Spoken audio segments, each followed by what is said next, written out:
Kabanata 3161. Richard, ganun ba? Well, tingnan natin kung nakuha mo na kung ano ang kinakailangan. Mga lalaki, singilin mo ako. Sa utos ni Richard. Agad na sinugod ng kanyang mga kampan si Yvonne. Nagmamadaling tumingin si Francine kay Dexter. Nakikiusap, pakiusap, nakikiusap akong tulungan mo ang aking kapatid. Kinaway-kaway ni Dexter ang kanyang kamay at sinabing, masasabi kong may likas na talento ang kapatid mo sa martial arts. Isang kawalan para sa martial arts world ng Eurasia kung hindi niya tatahakin ang landas na ito. Gusto kong makita kung gaano katalento ang iyong si Kuya. Hayaan mo siyang ipakita sa amin kung ano ang meron siya. Huwag kang mag-alala. Babantayan ko siyang mabuti at sisiguraduhin kung hindi siya masasaktan. Bagamat nag-aalala si Francine. Pagkakita kay Dexter na puno ng kumpiyansa. Hindi na siya kumibo. Nanatili lang ang tingin niya kay Yvonne. Dumiretso si Yvonne kay Richard. Ngunit naharang ito ng mga tauhan ni Richard. Ang malaking labanan ay malapit ng sumiklab. Hindi pa na-expose si Yvonne sa martial arts. Wala siyang kaalaman sa anumang diskarte o galaw sa pakikipaglaban. Umasa lang siya sa kanyang malupit na lakas para lumaban ng ligaw. Si Yvonne ay matigas na parang mga koko. Sa kabila ng walang humpay na suntok mula sa patpat ng kanyang kalaban. Hindi ito nagdulot ng anumang malaking pinsala sa kanya. Nakapagtataka, ang wild sword dance ni Yvonne ang ikinasugat ng ilan sa mga maliliit na tog. Tulad ng sinabi, kahit si Hercules ay hindi makalaban sa dalawa. Kahit na nakatayo lang ang mga kalaban at hayaan si Yvonne na humadlang. Mapapagod pa rin si Yvonne. Habang tumatagal ang labanan, unti-unting humina ang lakas ni Yvonne. Marahil ay ang kanyang determinasyon na protektahan ang kanyang kapatid na babae ang nagpatuloy sa kanya. Sa kabila ng matinding pinsala, nagngangalit si Yvonne at nagtiyaga. Tumangging mahulog. Bahagyang ngumiti si Dexter. Napakahusay ng ginawa ni Yvonne upang maabot ang puntong iyon. Ang kanyang talento sa martial arts ay tunay na katangi-tangi. Hindi naman mas mababa kaysa sa Soul Wolf. Hindi ko pababayaan ang gayong kababalaghan. Sa isang casual na pagpitik ng kanyang daliri, nagpadala si Dexter ng isang strand ng espiritual na enerhiya sa hangin. Na muling nagdagdag sa lakas ni Yvonne. Si Yvonne, napagod. Biglang nakaramdam ng sumasabog na enerhiya. Ang bawat cell sa kanyang katawan ay puno ng kapangyarihan. Nainiwan siyang panandaliang nakatulala. Bumaba ang tingin niya kay Dexter. Bahagyang tumango si Dexter kay Yvonne sabay ngiti. Napailing si Yvonne sa kaibuturan niya. Bagamat hindi siya lubos na sigurado sa mga nangyari. Sigurado siyang may kinalaman kay Dexter ang kanyang biglaang paglakas ng enerhiya. Ang lalaking nakatayo sa harapan ko ay hindi ordinaryong individual. Bahagyang tumango si Dexter kay Yvonne. Tuloy lang. Mataimtim na sinabi ni Yvonne. Magtiwala ka. Hindi kita pababayaan. Pagkasabi niyon, bumalik si Yvonne sa karamihan. Sa kanyang pisikal na lakas na naibalik sa tuktok nito. Si Yvonne ay nagkaroon ng higit sa sapat na kakayahan upang harapin ang natitirang mga tulisan. Hindi nagtagal. Natamba na ni Yvonne ang lahat ng tauhan ni Richard. Halos lumuwa ang mga mata ni Richard sa kanyang ulo. Hindi siya makapaniwala na si Yvonne, nakaraniwang sunod sonyerin at mahina, ay maaaring magpakawala ng ganoong kalakas na lakas, na mag-isa sa maraming tao. Nang makita si Yvonne na papalapit sa kanya, si Richard ay natakot at tumalikod upang tumakbo. Gayunpaman, hindi niya kayang malampasan si Richard. Sa ilang hakbang lang, naabutan siya ni Yvonne. Itinulak siya, at pinaulanan siya ng mga suntok na parang bagyo. Napaiyak si Richard sa sakit. Spare me, Yvonne. Please spare me. I was wrong. I apologize to you. Hindi pinansin ni Yvonne si Richard. Pagkatapos ng lahat, si Richard ay palaging nambubuli kay Yvonne. Kailangang ilabas ni Yvonne ang lahat ng kanyang galit. Gayunpaman, sumugod ang asawa ni Yvonne. Hinawakan ng nakakuyom na kamao ni Yvonne. The asterisk man it, nasisiraan ka na ba? Dapat tingnan mong mabuti ang sarili mo bago ka kumilos. How dare you hit Richard? Magwala ka. Galit din si Yvonne. Tinulak si Olga. Ang sarili mong asawa ay pinagkakaguluhan. Ngunit nagsasalita ka para sa kalaban. Hey! Minaliit ko talaga ang kalupitan mo. Sumabog on the spot si Olga dahil hindi pa siya natrato ni Yuvan ng ganoon. Nagsimulang magmura si Olga. Pinadyak ang paa sa galit. Tumingin si Yuvan kay Richard. Malamig at hiwalay ang boses. Gusto mo bang mabuhay o mamatay? Kabanata 3162.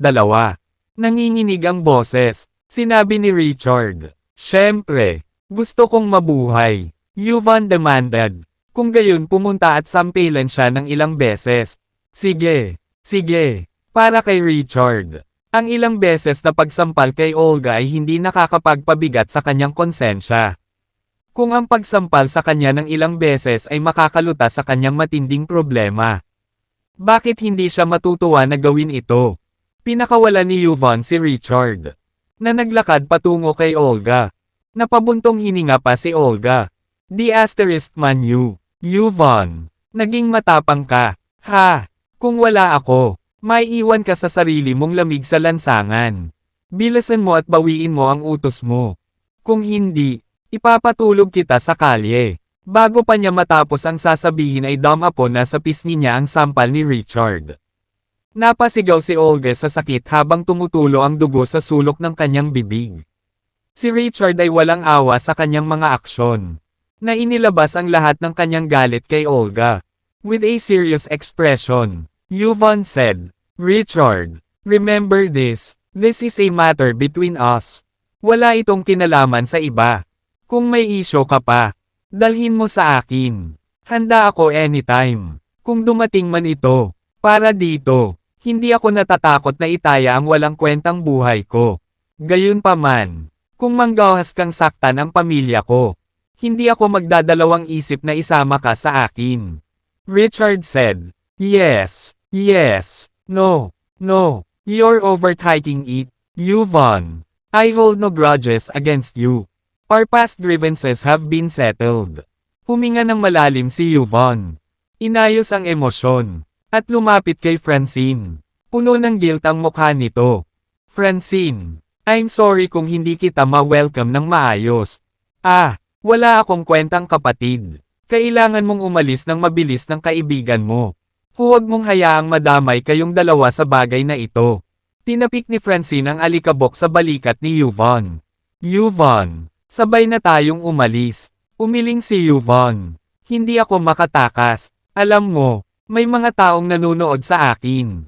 Hindi ako pinapayagang umalis sa baryong ito. Malungkot ang mukha ni Francine. Yuvan. Hindi ko na kayang itago pa. Pumanaw na si tatay. Yuvan looked at Francine in disbelief. He was perfectly fine the last time I saw him. How could he suddenly die? Sabi ni Francine. Mahabang kwento.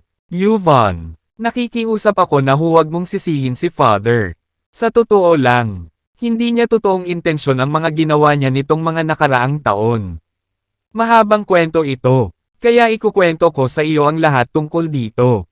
Sa ating paglalakbay, saglit na hindi nagawang ay proseso ni Yuvan ang napakaraming impormasyon na nakatayo ng mahigpit sa kinalalagyan. Pasimpleng hinayla ni Francine si Yuvan habang naglalakad sila palabas. May reservation pa si Yuvan. Kahit pumanaw na si father, buhay pa rin si Felix. Patuloy pa rin ang pagbabantay sa akin ng mga tao. Kung aalis ako, sasabak sa amin ang pamilya Zinos. Dahil sa lakas namin ngayon, wala kaming kalaban-laban sa pamilya Zinos. Tinapik ni Dexter ang balikat ni Yuvan. Huwag kang mag-alala. Ako na ang bahala sa pamilya Zinos para sa iyo. Nang magsimulang magsalita si Dexter, itinoon na ni Yuvan ang kanyang atensyon sa una. Maaari ba akong magtanong kung sino ka? Ang iyong banal na tulong ngayon ay halos nagligtas sa aking buhay. Mukhang naguguluhan si Francine habang nagtanong. Divine Assistance. Ano ang Divine Assistance? Nang ako ay ganap na maubos. Ang iyong kaibigan ay nag-infuse sa akin ng walang limitasyong lakas sa isip. Na ibinalik sa akin ang aking pinakamataas na kalagayan. Hindi naman talaga nakikisali sa martial arts si Francine. Nang marinig niyang binanggit ni Yuvan ang infusing me with strength psychically. Nakita niyang mahiwaga ito at napatikip siya ng bibig sa gulat. Sabi ni Dexter, "It's confidential for now. When the time is right, I will tell you." Francine voiced her dissatisfaction. Playing mysterious. Are we? Mukhang bigo din si Yvonne. Sabik na tanong niya. Maaari ba akong maglakas loob na magtanong kung bukas ka sa pagtanggap ng mga alagad? Ginoo, handa akong sumama sa ilalim ng iyong pag-aalaga. Sa hinaharap, susundan kita sa hirap at ginhawa. Hanggang sa kamatayan. Nang walang pag-aalinlangan. Sabi ni Dexter, kahit na mayroon kang magandang talento sa martial arts, masyado ka nang matanda at malayo sa kwalipikadong maging alagad ko. Gayunpaman, ipapakilala kita sa ibang master. Sa pasasalamat, sinabi ni Yvonne. Salamat, sir. Ang mga tao sa paligid niya ay dapat ding mga pambihirang individual. At ang master na ipinakilala niya sa akin ay tiyak na magiging kakaiba. Kabanata 3163. Bago nila namalayan, nakaalis na sila sa nayon. Si Yvonne ay nasa gilid. Mapagbantay na iniskan ang kanyang paligid. Natatakot na ang mga palihim na nanunood sa kanya ay tumalon at maarang sila. Ang mga alalahanin ni Yvonne ay hindi walang basehan. Halos paglabas pa lang nila sa nayon. Tumalon ang mga tao mula sa magkabilang panig, na humaharang sa daanan ng kanilang sasakyan.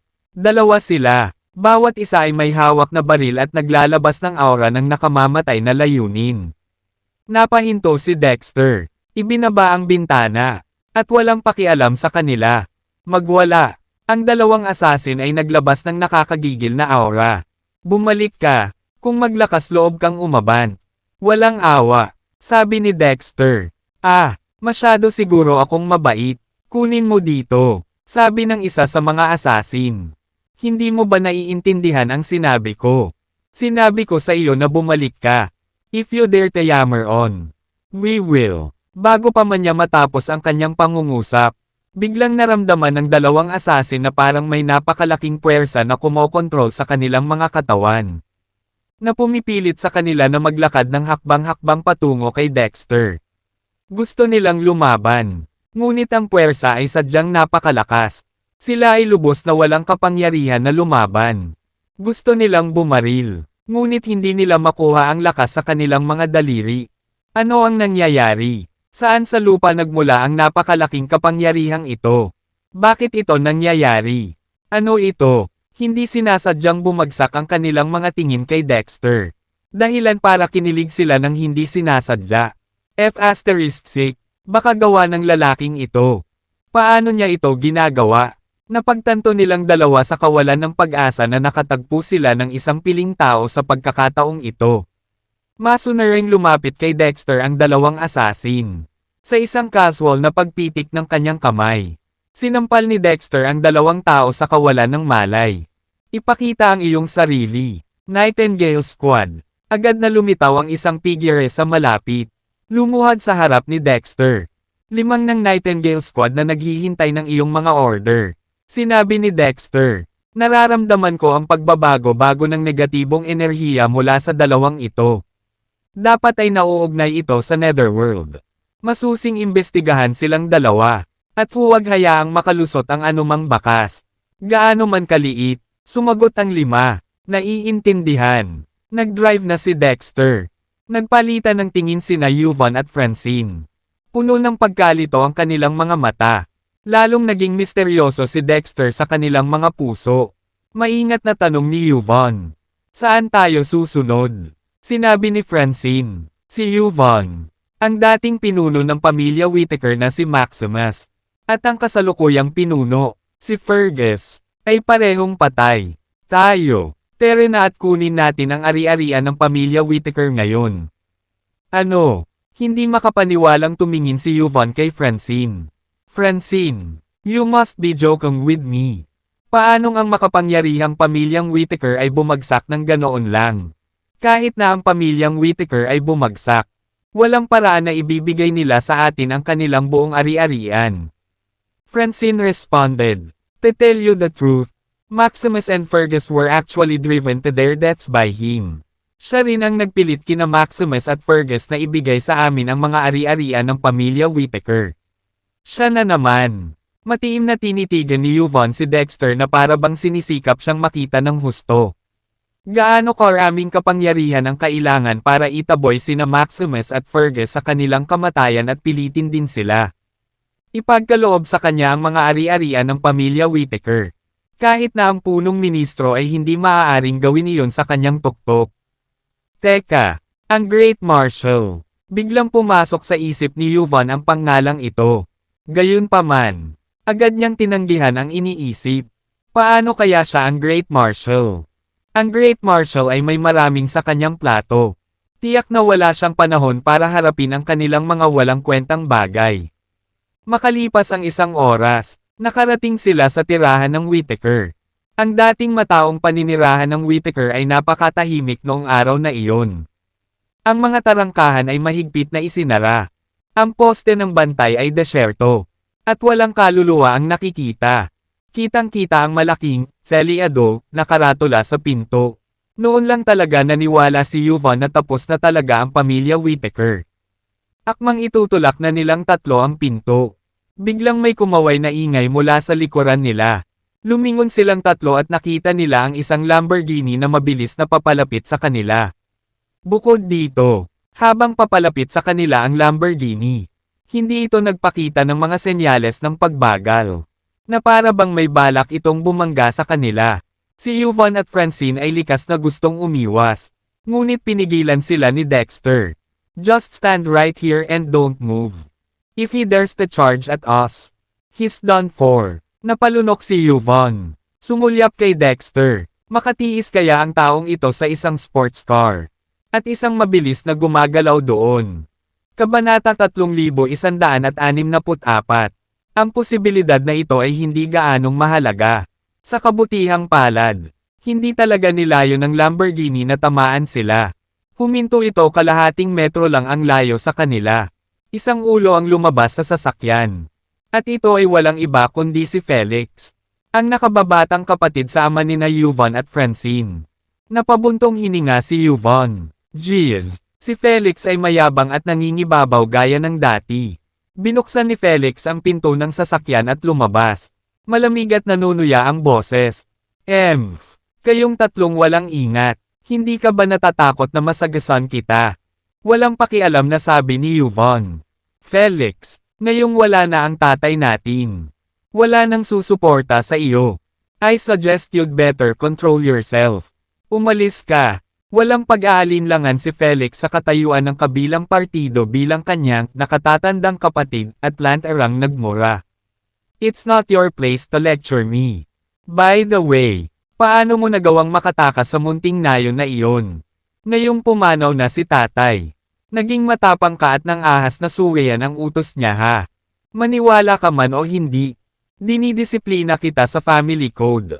Sagot ni Francine. Ang pinuno lang ng pamilya Zenos ang may karapatang ipatupad ang family code. Sino ka sa palagay mo? Ginagamit ito para parusahan ang mga lehitimong miyembro ng pamilya Zenos. Sagot ni Felix. Noong nabubuhay pa ang ating ama. Pareho kayong ipinatapon. At ako lang ang naiwan sa pamilya Zenos. Malinaw na inaayusan niya ako para maging kahalili niya. Ngayong pumanaw na siya, natural lang na dapat ako pumalit sa kanya bilang ulo ng pamilya. Francine uttered. Under your control. The Zenos family will eventually crumble like the Whittaker family did. Cut the creepy. Anong ginagawa niyo dito? This is no place for you. Sinabi ni Francine. Noong si Maximus at Fergus ay nasa kanilang kamatayan. Ipinamana nila sa akin ang lahat ng mga ari-arian ng pamilya Whittaker. Naturally, nandito ako para kunin ang mga ari-arian ng pamilya Whittaker. Paf! Hindi napigilan ni Felix na sumagot. Are you kidding me? Do you really think Maximus and Fergus would be so kind as to hand over their assets to you? Walang maniniwala dyan. Mayroon akong isang video bilang patunay dito. Habang nagsasalita siya, inilabas ni Francine ang kanyang phone at nagpatugtog ng clip. Sina Maximus at Fergus ay nangako sa sarili nilang mga salita na ibigay sa kanya ang mga ari-arian ng pamilya Whittaker. Matapos mapanood ang video, Natigilan si Felix. What the heck? Si Maximus at Fergus ay nasaroon ng isip. Paano nila ibibigay lahat ng asset nila sa isang outsider na tulad mo? Nako, I get it now. You must have faked this video. Sabi ni Francine. Hehe, in denial pa rin. Ha? Tanong ni Felix. Hindi ka ba curious kung bakit ako nandito? Ang iilang tao ay curious na tumingin kay Felix. Ano ang nagdala sa iyo dito? Tumugon si Felix. Siyempre nandito ako para kunin ang mga ari-arian ng pamilya Whittaker. Tanong ni Francine. Sa anong mga batayan mo kinukuha ang mga ari-arian ng pamilya Whittaker? Hindi sinabi ni na Maximus at Fergus na niregalo nila sa iyo ang kanilang mga ari-arian. Maaaring hindi mo alam ito. Ngunit ang pamilya Whittaker ay may utang sa pamilya Xenos ng 100 bilyon. Ngayong ang pamilya Whittaker ay sumailalim na. Hindi na nila mababayaran ang utang na ito. Ayon sa batas, lahat ng Whittaker ang mga ari-arian ng pamilya ay pag-aari ko dahil dapat kong i-minimize ang aking mga pagkalugi hanggat maaari. Sabi ni Francine, ang iyong mga salita ay maaaring magpaloko sa isang multo. Ngunit hindi sa akin. Sa pagkakaalam ko, ang kakayahan ng pamilya Whittaker sa pananalapi ay mas malaki kaysa sa pamilyang Xenos. Mas malamang na ang pamilya Xenos ay may utang sa pamilya ng Whittaker. Ang pamilyang Whittaker ay hindi magkakautang ng pera sa pamilyang Xenos. Lalo pa ang 100 bilyon. Sagot ni Felix, may loan agreement ako, so how could it be fake? Habang nagsasalita siya, talagang naglabas ng loan agreement si Felix. Sumulyap si Francine at sinabing, hindi ko na kailangan pang tingnan. Ang loan agreement mo ay peke. Kung ito ay peke o hindi ay wala sa iyo. Ang kasunduan sa pautang na ito ay matagal ng nanotaryo. Sa kabilang banda, ang posibilidad na peke ang iyong video ay napakataas. Kung ang opisina ng notaryo ay hindi ito na notaryo. Kung gayon ito ay peke. Biglang may narealize si Francine. Nagngangalit ang kanyang mga ngipin. Sinabi niya, Felix, alam kong mayroon kang malakas na koneksyon sa opisina ng notaryo. Ngunit kung maglakas loob kang makipaglaro doon, ilalantad kita at ang opisina ng notaryo sa media. Dapat mong malaman, ang kapangyarihan ng ang media ngayon ay mas dakila pa kaysa sa autoridad. Mayabang natawa ni Felix. Bueno, sige, ilantad mo ako. Gusto kong makita kung aling media outlet ang maglalakas loob na sumalungat sa pamilya Xenos. Nga pala, nakalimutan kong sabihin sa iyo. Kinuha ko na ngayon ang mantle bilang pinuno ng Xenos. Pamilya. Ngayon, kinakatawan ko ang buong pamilya Xenos. At saka, nahanap ko na ang mga kasamahan ni tatay at hiniling ko sa kanila na maglagay ng magandang salita para sa akin upang mapalitan ko ang posisyon ng aming ama at maglingkod bilang punong ministro. Sa kasalukuyan, ang mga kasamahan na iyon ay nag-draft ang liham ng rekomendasyon. Kung mapupunta ang lahat ayon sa plano, ako ang susunod na punong ministro. Sa ngayon, kayong lahat ay walang puwang upang ibalik ang mga bagay. Kapag ako ay naging punong ministro, mas maliit ang pagkakataon ninyo. Kami ay, kung tutuusin mga kababayan, mga kapatid, huwag mong sabihing hindi kita binigyan ng pagkakataon. Sumumpa ka ngayon sa akin. At maaari pa akong mag-alok sa iyo ng pagkakataong umakyat sa kaunlaran. Kung hindi, kailangan mo lang magpatuloy. Nabubuhay sa dati mong hirap at kahirapan. Kabanata 3165. Sa sandaling ito, nadama ni na Francine at Yvonne ang dampi ng kawalan ng pag-asa sa kanilang mga puso. Alam nilang malaki ang ibinayad ni Felix noon para mapanatili ang magandang relasyon sa mga kasamahan ng kanilang ama. Lumayo pa siya sa paghiling sa iilan sa kanila na maging ninong niya. Kung ang mga matandang iyon ay pumasok at nagrekomenda kay Felix para sa posisyon ng punong ministro, malaki ang tsansa na magtagumpay siya. Kung siya ay tunay na naging punong ministro, walang paraan para sa dalawang magkapatid. Hindi iyon ang pinakamahalagang bahagi. Ang gayong kasuklam-suklam at walang kahihiyang hamak na nagsisilbi bilang punong ministro ng isang bansa ay tiyak na makakasama sa fortuna ng Eurasia, na magdudulot ng hindi na mapananoli na pinsala. Saglit na nataranta ang dalawa kung ano. Hindi napigilan ni Dexter na mapangiti ng bahagya. Kung magiging Prime Minister ka, papayag ba ang Great Marshal? Dakilang Marshal. Humagalpak ng tawa si Felix. To be honest with you all, the Great Marshal is my godfather. Do you think tatanggi ang Great Marshal? Kumunat ang noo ni Dexter. Wala akong matindaan na nagkaroon ako ng Diyos ang tulad mo. What the F asterisk sake? Nagmura si Felix. How dare you impersonate the Great Marshal? You deserve to die 8,000 deaths. Don't worry. I will report this matter truthfully to my godfather. Ihanda mo ang sarili mo sa banal na parusa ng kamatayan. Tumawa si Dexter. Mabuti. Hihintayin ko ang Great Marshal na patayin ako. Nilinggan niya sina Francine at Yvonne. Let's go. Ayaw tanggapin ni na Francine at Yvonne. Ang ari-arian ng pamilya Whittaker ay malinaw na ibinigay sa atin ni na Maximus at Fergus. Ibibigay na lang ba natin ito ng ganito? Dexter reassured. Don't worry. I know what I'm doing. Ayos lang. Walang choice sina Francine at Yvonne kundi umalis kasama si Dexter. Natural na inakala ni Felix na umalis sila dahil sa takot. Pagbabante ni Felix. Francine. Yvonne. Huwag mong sisihin kung bakit hindi kita binibigyan ng pagkakataon. Kung hindi ka magpapasakop sa akin.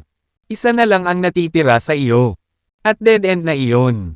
Nang makalayo na si Dexter, nagtanong si Francine, ano ang susunod mong plano? Dexter informed, kahit na mabawi natin ang pamilya Whittaker, hanggat hawak pa rin ni Felix ang kapangyarihan. May pagkakataon pa rin na maaga niya muli sa atin ang pamilya Whittaker. So, ang plano ko ay ibagsak muna si Felix. Saka natural, kunin ang mga ari-arian ng pamilya Whittaker. Si Francine at Yvonne ay walang kwenta. You're oversimplifying things. It won't be that easy to trip up Felix. Bagamat ang lakas ng pananalapi ng pamilya Zenos ay kapantay ng pamilya Whittaker. Pagdating sa kapangyarihan, ang pamilya Zenos ay ganap na natatabunan ng pamilya Whittaker. Maaari kang magagawa mong itulak sina Maximus at Fergus sa kanilang kamatayan. Ngunit hindi mo magagawang maglagay ng isang daliri kay Felix. Sinabi ni Dexter, nako. Gusto kong marinig ang higit pa tungkol dyan. Ipinaliwanag ni Francine. Una, si Felix ay nagmula sa malaki at maimpluwensyang pamilyang Zenos. Ang pamilya Zenos ay may malaking grupo ng makapangyarihang mga taga-suporta na sumusuporta sa kanila. At ang kanilang sistema ay lubhang komplikado. Kung ang pamilya Zenos ay bumagsak, ang mga epekto ay magiging napakalawak. Potensyal na makaapekto sa buhay ng bansa. Pangalawa, ginawang ninong ni Felix ang maraming makapangyarihang tao. Nagawa pa niyang magkaroon ng relasyon sa Great Marshal. Ang kumilos laban kay Felix ay katumbas ng paggawa ng mga kaaway sa mga makapangyarihang tao at maging sa Great Marshal sa likod niya. Pang-asar ni Dexter, di ba sabi mo boyfriend mo si Great Marshal? Hindi ba mas madaling hayaan siyang direktang humawak sa isyong ito? Gulat na napatingin si Yvonne kay Francine. Francine. Kailan mo pa nakilala ang Great Marshal? Francine waved her hands frantically, saying, this is a family matter. Ayokong idamay ang Great Marshal. Huwag na natin siyang pag-usapan. Sumagot si Yvonne. Francine, mas mabuti para sa iyo na panatilihin ang iyong distansya mula sa Great Marshal. Nabalitaan ko na ang lalaking ito ay hindi interesado sa mga babae. Baka may problema siya sa kalusugan. Kung talagang mapupunta ka sa kanya, maaaring masira ang iyong buhay. Agad na umitim ang mukha ni Dexter. Ikaw ang hindi interesado sa mga babae. May problema ang buong pamilya mo. Kinokontrol ni Dexter ang kanyang emosyon at sinabing, ang iyong mga salita ay talagang nagpaalala sa akin ng isang bagay. Hindi natin kayang harapin ng mag-isa si Felix.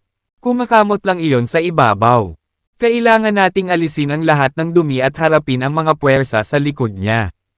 Kung ang dakila pinoprotektahan siya ni Marshall. Pagkatapos ay huhulihin din natin ang Great Marshal. Nagkatinginan sina Francine at Yvonne. Walang kwenta. Kabanata 3166. Ang taong ito ay lalong naging walang ingat sa kanyang mga salita. Kahit na nangangahas na mag-isip tungkol sa paghawak sa Great Marshal. Kung marinig ito ng Great Marshal, Baka putulin niya ang iyong dila. Tumili, tumili, tumili. Biglang umalangaw-ngaw ang mga tawag ng Nightingale sa kalapit na paligid.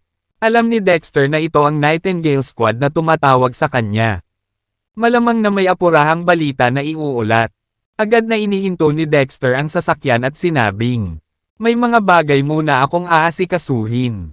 Umuwi na kayo. Huwag mag-atubiling tumawag anumang oras kung mayroon kang anumang mga issue." Sagot ni Francine, "No problem." Pagkaalis ni na Francine at Yvonne, walang pakialam na sinabi ni Dexter, "Show yourself." Isang maitim na figure ang agad na lumitaw. Lumuhad sa harap ni Dexter. 5 ng Nightingale Squad sa iyong serbisyo. Guro, tanong ni Dexter, ano ang kailangan mong iulat? Sinabi ng 5 sa Nightingale Squad. Kaka-interrogate ko lang sa isa sa mga taong huminto sa sasakyan at nakakita ng ilang issue. Sabi ni Dexter, magsalita ka. Sumagot ang 5. Inimbestigahan ko na ang file ng kabilang partido at nalaman kong ilang taon na siyang patay. Oh, gulat na napatingin si Dexter kay 5. Sigurado ka ba? Tumango ang 5 sa Nightingale Squad. Oo, hindi ko lang inimbestigahan ang kanyang file. Ngunit binisita ko rin ang kanyang bayan para sa impormasyon. Alam ng lahat ng kanyang mga kamag-anak at kaibigan na siya ay namatay sa isang aksidente sa sasakyan. Ang libing ay ginanap ng Mar-Ingal. Maging ang kanyang asawa at anak na babae ay hindi alam na nabubuhay pa siya sa mundong ito. Sabi ni Dexter, continue. Pagkatapos kong tanungin siya, natuklasan ko ang maraming hindi kapani-paniwalang katotohanan. Sinabi niya na ang pangalan niya ay Blade. At natatandaan niyang nabangga siya at napatay ng isang kotse sa oras ng aksidente, kahit na malinaw na nararamdaman niya ang pagdurog ng kanyang puso at atay. Siya sigurado siyang mamamatay na siya. Sa hindi inaasahang pagkakataon, nagising siya sa kawalan ng malay. Ang una niyang nakita pagkagising niya ay si Felix. Sinabi ni Felix na siya ang nagbigay buhay kay Blade at pinagsilbihan ang huli sa una. Kapag sumuwi si Blade o nagpakita ng pagtataksil kay Felix, si Felix ang magbubuwis ng buhay niya. Dito, huminto muna siya bago nagpatuloy. Hinihikayat ni Felix si Blade na kalimutan ang lahat mula sa kanyang nakaraan. Kasama ang kanyang asawa at anak na babae. At mula ngayon ay mamuhay sa ilalim ng bagong pagkakakilanlan. Noong una, nag-aatubili si Blade. Ngunit napagtanto niya na kung gusto niyang pahabain ang kanyang buhay, kailangan niyang bumisita sa banal na lugar minsan sa isang linggo. Kung hindi siya pumayag sa mga tuntunin ni Felix, hindi siya papayagan ni Felix na pumunta sa banal na lugar upang pahabain ang kanyang buhay. Para sa kaligtasan, walang ibang pagpipilian si Blade kundi upang sumang-ayon sa mga tuntunin ni Felix. Noong una, patuloy na nami-miss ni Blade ang kanyang asawa at anak. Ngunit habang dumarami ang bilang ng mga pagbisita sa banal na lugar, unti-unti niyang nasumpungan ang kanyang sarili na naging manhid at walang pakialam. Wala nang pakialam sa kanyang asawa at anak na babae o anumang bagay sa kanyang paligid. Ang kanyang isip ay napuno lamang ng tungkulin ng katapatan kay Felix. Nagsisimula ng makaramdam ng panghihinayang si Blade ngayon. Ngunit huli na ang lahat. Pakiramdam niya ay isa lamang siyang manika sa mga kamay ni Felix. Ganap na nasa kanyang awa.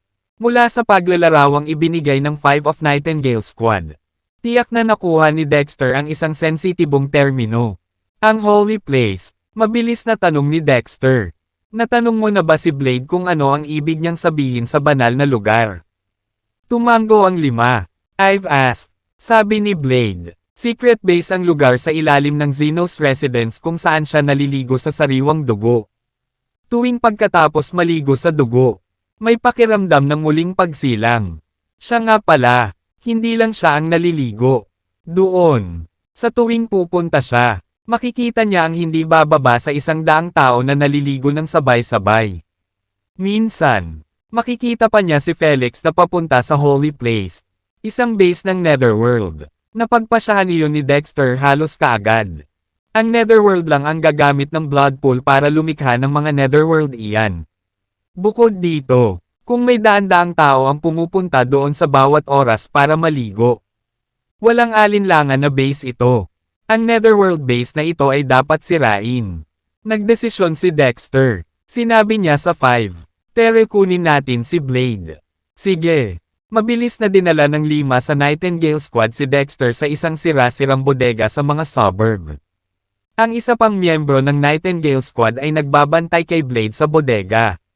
Nang makita ang Great Marshal, lumuhad ang kabilang partido. 18 ng Nightingale Squad sa iyong serbisyo. Guro, 18 ay walang iba kundi ang ama ng Killer Wolf. Kabanata 3167. Tinapik ni Dexter ang balikat ni 18 at sinabing, I am par with Killer Wolf in terms of seniority. Since you are Killer Wolf's father. In terms of seniority, you are my elder. Kapag nakita mo ako sa hinaharap, hindi na kailangan lumuhod. I wouldn't dare do that. Sir, mariing tanggi ni 18. It is you whom I owe my life ta. I'm forever your servant in life. Even in death, I am the ghost that serves you.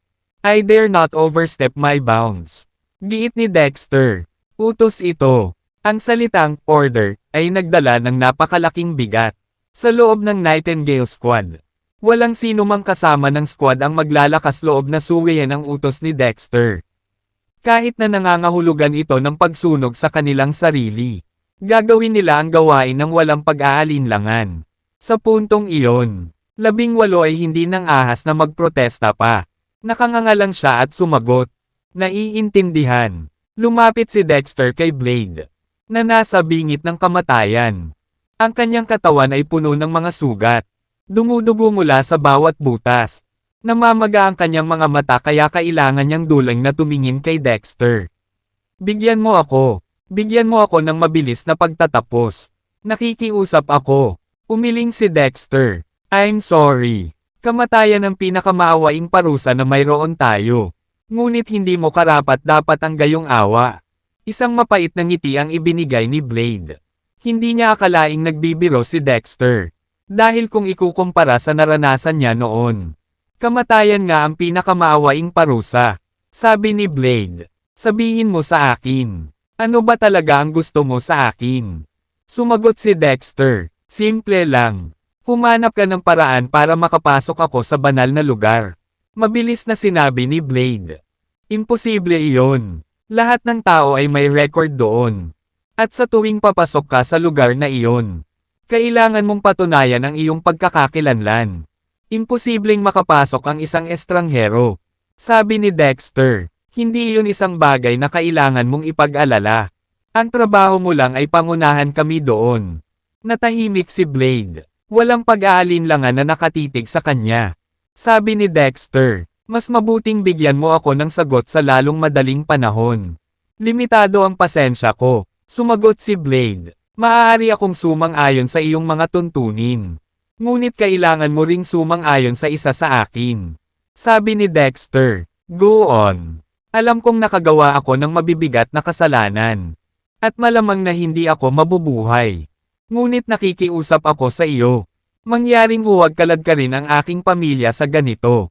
Wala silang kasalanan. Medyo nagulat si Dexter. Di ba sabi mo noon naging cold-blooded ka? Walang pusong puppet. Bakit mo pa pinapahalagahan ang pamilya mo? Natahimik si Blade. After a long while, he finally looked up and said, natato ko kasi ang picture nila sa braso ko.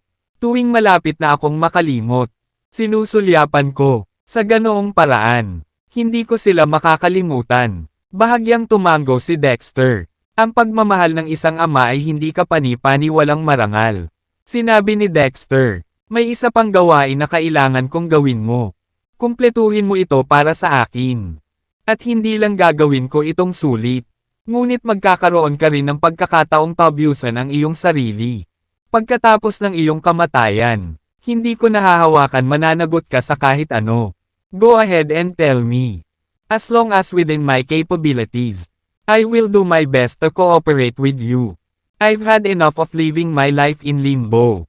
Sabi ni Dexter, magpatawag ng maraming Netherworld Ians hanggat maaari. Isang mapait na ngiti ang ibinigay ni Blade. Natatakot ako na baka ma-disappoint kita.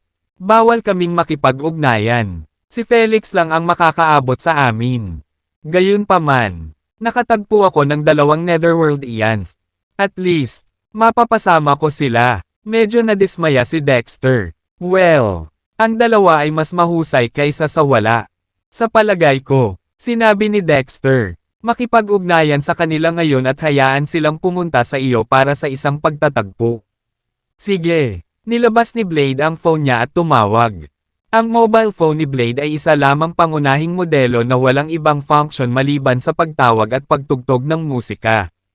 Para sa isang Netherworld iyan na tulad ni Blade, nawala sa kanila ang lahat ng personal na interes at libangan.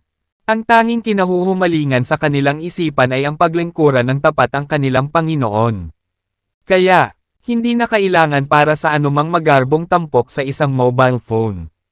Mabilis na kumonekta ang tawag. Ipinaalam ni Blade sa kanyang 2 kaibigan, sina Webster at Woody, sa telepono upang makipagkita sa kanya. Inanyayahan niya silang magsama sa banal na lugar ng gabing iyon. Sumang-ayon sina Webster at Woody. Kabanata 3168. Dahil hindi nagkikita sina Webster at Woody hanggang sa gabi, matagal silang naghihintay sa kanila. Siyempre, hindi na natili si Dexter sa panahong iyon. Inutusan niya ang Nightingale Squad na palihim na palibutan ang tirahan ng Xenos upang maiwasang makatakas ang mga Netherworld iyan na nagtatago doon. Pagkatapos, tinawag niyang muli ang Soul Wolf. Ang pagkakaroon ng Soul Wolf sa kanyang tabi sa panahon ng operasyon sa gabi ay maiiwasan ang anumang bagay na magkamali. Sa ilang araw na hindi siya nakita ni Dexter, may maitim na bilog sa ilalim ng kanyang mga mata si Soul Wolf. Malaki ang nabawa sa kanyang timbang. Magulo ang kanyang balbas, at magulo ang kanyang buhok. Dahil sa nakita ay nalilito si Dexter. Dahil ang Soul Wolf ay nakamit ang Celestial Class at nalampasan ang makamundong mundo. Ang hindi pagkain o pag-inom ng ilang araw ay walang epekto sa kanyang katawan. Gayunpaman, siya ay mukhang walang iba kundi isang gulo. Pagdating ni Soul Wolf, sinabi niya, Dexter, pagod na ako. Kailangan kong magpahinga sandali. Tawagan mo ako mamaya kung may kailangan ka. Dahil doon, humiga ang Soul Wolf sa kama. Itinaas ni Dexter ang Soul Wolf sa hangin at nagsalita sa malamig at walang pakialam na boses. Soul Wolf, anong nangyari sa'yo? May nangyari ba? Mabilis na ikinaway ni Soul Wolf ang kanyang kamay. Dexter, you're overthinking it. Ano kayang mangyayari sa akin? I'm perfectly fine. Don't overthink it. Magpapahinga na ako. Saway ni Dexter. Tell me the truth. Sa pagsaway ni Dexter, natakot si Soul Wolf at nagpa siya na maglinis. Lahat ng ito ay dahil kay Mr. Case at Squirrel. Pinipilit nila akong maglaro ng blackjack nitong mga nakaraang araw. Hindi ako pinapatulog. Alam mo naman ako. Ako ang pinakamasama pagdating sa baraha. Pero sa walang humpay na pangungumbinsi ni Mr. Hayes, wala akong choice kundi pumayag. Sabi ni Dexter, be honest with me, with your physical condition. Kahit hindi ka natulog ng 1 buwan, hindi ka magiging ganito kawalang sigla. Ano ba talaga ang nangyayari? Awkward na tumawa si Soul Wolf. Well, hehe, Dexter, you're well aware that I'm very bad in cards. Losing most of the time. Energy ang stake ng laro namin. Nitong mga nakaraang araw, halos maubos na nila ang lahat. Akin. Damn it, dumilim ang mukha ni Dexter. Tanging ang grupong ito ng mga tanga ang makakaisip ng ideya ng paggamit ng enerhiya bilang taya. Ang enerhiya ay nagmumula sa espiritual na enerhiya ng isang tao. Bagaman maaari itong mabuo, walang hanggan. Kailangan pa rin ng oras. Sa bilis na sumugal si Soul Wolf gamit ang kanyang lakas, masisira niya ang kanyang puwersa sa buhay sa lalong madaling panahon at magiging lumpo. Matapos suriin ang Soul Wolf, natuklasan ni Dexter, mga palatandaan ng labis na pagpapahirap sa puwersa ng buhay ng dating. Bagamat hindi ito umabot sa punto ng pagkaubos, maaapektuhan nito ang pag-unlad ng cultivation ng Soul Wolf kung ipagpapatuloy niya ang ugali. Nang walang ibang pagpipilian, kinailangan ni Dexter na palitan ang enerhiya ni Soul Wolf. Dahil dito, medyo napahiya si Soul Wolf. Dexter, hindi naman big deal. Medyo naubos lang ang energy ko. Gagaling ako sa pagkain pa. Tumahimik ka. Utos ng galit na si Dexter. I'm giving you a task now. Bantayan mong mabuti si Mr. Hayes at ang iba pa para sa akin. Sa sandaling magsimula silang maglaro muli ng baraha. Kumilos kaagad sa pamamagitan ng pagtuturo sa kanila ng leksyon. Kalahati. Si Soul Wolf ay nabigla. Dexter, alam na alam mo kung gaano kalakas si Mr. Hayes. Siya ay nasa Sun and Moon class at malayo siya sa aking liga. Higit pa rito, ang squirrel ay maaaring magbukas ng isang spatial passage sa isang kagat lamang. Walang paraan na mahuli ako. Siya, hindi mo ba pinalalaki ang kakayahan ko sa gawain mong ito? Dexter said, this is an order. Kung hindi mo matupad, humanda ka sa parusa. Halatang nagalit si Soul Wolf. Dexter, kung galit ka sa akin at gusto mo akong turuan ng leksyon, sabihin mo lang, pwede mo akong bugbugin. It's no big deal. Nakakatuwa ba na pahirapan mo ako sa iyong mga paikot-ikot na paraan? Bang! Sa isang mabilis na sipa, pinalipad ni Dexter ang Soul Wolf. Ang orihinal na intensyon ni Dexter na italaga ang Soul Wolf ng gawain ay upang maasa ang mga kakayahan ng huli sa pamamagitan ng pagkuha sa kanya upang matuto mula kay Quinlan at Squirrel. Sa hindi inaasahang pagkakataon, napagkamalan ng Soul Wolf ang kanyang layunin. Nadismaya si Dexter, matapos ang tila walang katapusang paghihintay. Sa wakas ay sumapit ang gabi. Si Dexter at Soul Wolf ay parehong nagtago sa dilim. Itinago nilang dalawa ang lahat ng bakas ng kanilang presensya at nanatiling ganap na katahimikan. Maliban kung ang isa ay nasa Eternal Class, Nebula Class, o Demi-Emperor Class, hindi makikita ng isa ang kanilang presensya. Para sa 5 at 18 mula sa Nightingale Squad, pinaalis na sila ni Dexter. Kabanata 3169. Umupo si Blade sa labas ng desyerto na bahay. Humihigop ng tsaa sa gitna ng malamig na hangin. Hindi na nila matukoy ang lasa ng tsaa o makaramdam ng anumang pagkakaiba sa pagitan ng mainit at malamig. Gayunpaman, handa silang gawin ang mga galaw upang maranasan muli ang pakiramdam ng pagiging normal. Nang maubos niya ang kaldero ng tsaa, unti-unting lumalapit ang dalawang multo sa malayo bago tuluyang huminto 10 metro lang ang layo. Walang alinlangan. Ang mga bagong dating ay ang kanyang mga kaibigan. Sina Webster at Woody. Ang dalawang lalaki ay hindi nang ahas na lumapit ng walang ingat. Tumawa si Blade. Ito ba ay senyales na wala kang tiwala sa akin? Mga dating kaibigan. Ngumisi si Webster sa kanya. Well, better safe than sorry. Dahil nagkikita tayo sa hindi pamilyar na kapaligirang ito, mas mabuting maging maingat. Segunda naman ni Woody. Hindi naman sa wala kaming tiwala sa'yo. Blade, nag-aalala lang kami na baka may iba pang nagkukubli. Na hindi mo alam. Magpahinga ka na. Ilang beses ko nang na-scout ang lugar. At walang nagtatago sa mga anino.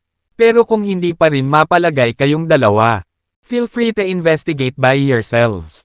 Sagot ni Blade. Kinuha siya nina Webster at Woody sa kanyang mga sinabi at maingat na sinuri ang paligid.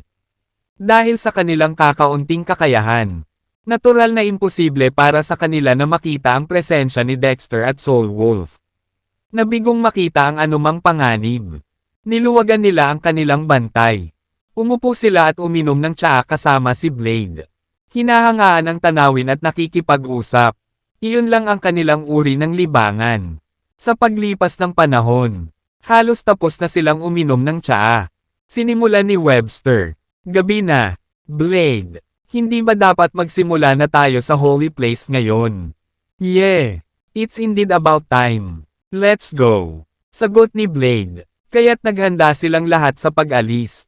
Gayunpaman, hindi nagtagal ay nakahakbang sina Webster at Woody ay bigla silang nanginig at napatigil sa kanilang paglalakad. Ibinaling nila ang kanilang mga mata sa kaliwa. Nagulat na lang silang napansin ang isang surge ng positive energy na nagmumula sa kaliwa. Ang una nilang naisip ay may mga taong nakatambay sa kanilang paligid. The Asterisk man ito. Kung talagang may mga taong tumatambangan dito. Malaki ang gulo natin. Pareho kaming nangunguna sa mga tuntunin ng mga kakayahan sa mga tao. Hindi bababa sa hindi magagapi sa ultimate class. Kung hindi man natin napansin ang presensya ng kabilang partido. Ang kanilang mga kakayahan ay dapat na ilang beses na mas malaki kaysa sa atin. Makakaligtas pa ba tayo kapag tinutukan ng gayong makapangyarihang mga mandirigma? Ang tanging pag-asa nila noon ay nagkamali sila. At walang nakahiga sa pananambang. Sa kasamaang palad, palaging ang pinakamalaking takot ng isang tao ang nangyari. Dalawang figure ang lumitaw mula sa siksik at kakaibang dilim ng gabi. Hindi na ba kayong dalawa ng tsaa? Sure enough, may iba pa dito. Isang malakas na buzz ang pumuno sa ulo ni na Webster at Woody. At ang una nilang instinct ay tumakas. Gayunpaman, habang si Dexter ay nagpakawala ng isang surge ng enerhiya. Ito ay bumagsak sa kanila tulad ng isang matayog na bundok. Agad silang napin sa lupa. Naging hindi makagalaw. Ang kawalan ng pag-asa ay agad na binawha sa kanila noon at doon. O Diyos! Paanong ang lakas ng dalawang lalaking ito ay napakatindi at mabigat na wala kaming lakas na labanan. Lagot tayo. Ngayong nakatagpo na tayo ng mga napakalakas na mandirigma. Hindi na pinag-uusapan ang pagtakas. Kahit na ang isang mabilis na kamatayan ay magiging isang luho. Oo, Blade. Ang *man Blade na iyon ang nagpagulo sa amin. Pinunasan nila si Blade. With an apologetic expression. Sinabi ni Blade, I'm sorry, gentlemen. Wala rin akong ibang choice. Anong *starred? Kinagat ni Webster ang kanyang mga ngipin ng napakalakas na tumulo ang dugo sa pagitan nila. How dare you betray us? Wait lang. Puputulan ka na ni Master. Natatakot ako na baka hindi nakayanin ni Master ang sarili niya sa pagkakataong ito. Pagdaing ni Blade, sabay na tumahimik sina Webster at Woody. Siya ay gumagawa ng isang magandang punto. Maaaring hindi talaga si Master ang magkatugma ng 2 taong ito. Patay na talaga tayo. Si Dexter at Soul Wolf ay humakbang. Maingat at seryosong sinisiyasat sina Webster at Woody. Alam na wala silang pagkakataong mabuhay. Nagpasya sina Webster at Woody na wakasan ang kanilang sariling buhay. Agad silang pinigilan ni Dexter gamit ang kanyang lakas. Pareho silang nahirapang huminga. Lalo na ang lahat para magpakamatay. Mga Ginoo, kailangan na naming hiramin ang inyong mga pagkakakilanlan ngayon. Sana ay ma-accommodate ninyo kami. Dexter stated. Labis na nadismaya sina Webster at Woody. Nanghihiram ba ito? Ito ay pamimilit. Ngunit paano mahihiram ang mga pagkakakilanlan? At bakit gusto nilang hiramin ang ating pagkakakilanlan? Kabanata 3170. Hinihikayat ko kayong dalawa na huwag gumawa ng anumang padalos-dalos na desisyon para wakasan ang inyong buhay. Maaring ito ay tila isang madaling paraan. Ngunit naisip na ba ninyong dalawa ang inyong mga pamilya? Ipapayo ko sa inyo na makipagtulungan sa amin at sabihin sa amin ang lahat sa pagbabayad sala ng iyong mga krimen. Isasaalang-alang namin ang pagbibigay ng ilang pangangalaga para sa iyong mga pamilya batay sa mga pangyayari. Sabi ni Dexter. Bago iyon makasagot sina Webster at Woody. Ginamit ni Dexter ang kanyang lakas para mawala ng malay silang dalawa. Nanghihinayang. Hindi man lang sila nakapagbitaw ng kahit isang salita mula simula hanggang wakas. Gayunpaman, ang kanilang mga plano sa buhay ay napagpasyahan na ng lalaki. Sinabi ni Dexter kay Soul Wolf. Napagmasdan mo silang mabuti. Oo, kapag tayo ay nasa banal na lugar. Siguraduhing huwag ibigay ang iyong sarili. Kanina, walang kumibo sa kanila kundi nagtago sa mga anino na nagmamasid dahil pinag-aaralan nila ang ugali ni na Webster at Woody at napakaraming gawi. Baka mawala ang kanilang pagkakakilanlan sa holy place at ibigay ang laro. Tumango si Soul Wolf. Don't worry, Dexter. Wala namang magiging problema sa dulo ko. Sige, ngayon, subukan mong kunin ang hitsura nila. Utos ni Dexter. Parang medyo napahiya si Soul Wolf habang inamin niya. Hindi ko pa kayang kunin ang hitsura ng iba. Kahit sa ngayon. Dexter. Ito ay medyo simple. Ang kailangan mo lang gawin ay ilabas ang iyong enerhiya at gamitin ito upang mapanatili ang iyong istruktura ng mukha at mga tampok na halos magkapareho sa iba. Hayaan akong magturo sa iyo. Alok ni Dexter. Nang matapos siyang magsalita, Ginamit niya ang kanyang lakas para muling hubugin ang kanyang ilong. Unti-unting tumangkad ang tungki ng kanyang ilong. Sa malakas na pag-ikli ng kanyang mga pisngi, ang kanyang mukha ay naging makitid at humaba.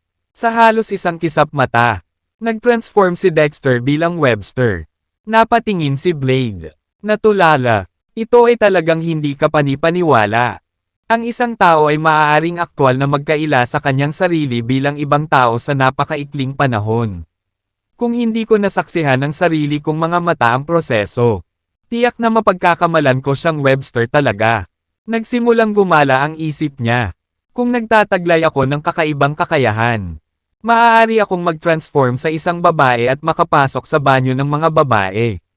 Ito ay magiging makalangit. Sok-sok. Hindi napigilan ni Soul Wolf na mamangha. Kahanga-hanga. Dexter. Ngunit isang salita ng babala mula sa akin.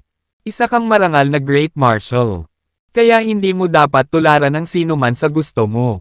Ang pinakakabahala niya noon ay ang gagawin ni Dexter sa kanyang mga katangian at mag-udyok ng gulo sa lahat ng dako.